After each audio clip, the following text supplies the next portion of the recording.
Before we start working with the tabs within a Microsoft Word document, we really want to understand what tabs are all about. You're going to find that using tabs inside of a document can really apply to many different scenarios. In this case, I've got the example file open in front of you.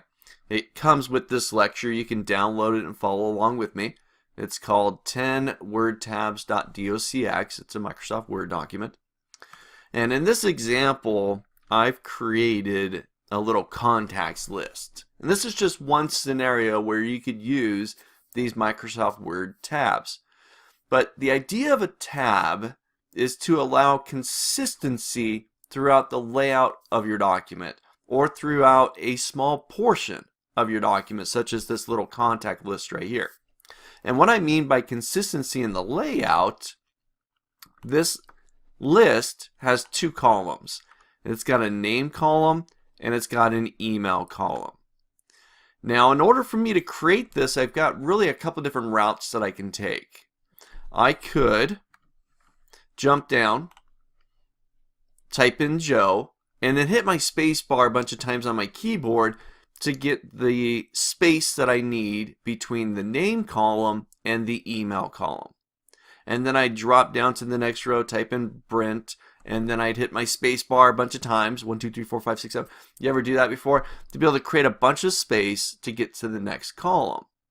Well, this creates a little bit of inconsistency in the layout of the document because you may not be hitting the space bar the proper number of times. You may have to delete spaces or add more spaces to be able to create the same consistency and layout in the space between these two columns.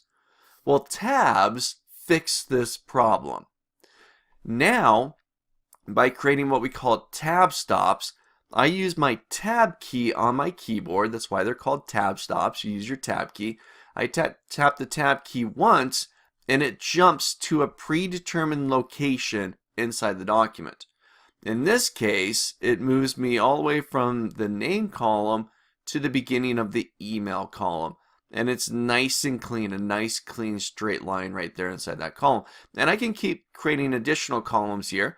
Maybe I'm going to have a department column or a position column or whatever we're going to have there. But I would create an additional tab stop that when I hit my tab key on my keyboard, it would jump over to that location within the document and create that nice clean line, that nice clean layout within my list. Now, before I can start working with tab stops, you have to activate the ruler. So I'm going to go up to my View tab, top of my screen, and I'm going to make sure I turn on Ruler. Now, when I activate that, I'm going to go ahead and highlight my little list here just so you can see. Up inside the ruler, and it's really small, but there's what looks like a little L right there, little black L. That's my tab stop, and it's sitting there right at the 2-inch mark. And that, if I could draw a straight line, is right in line with my email section. Okay.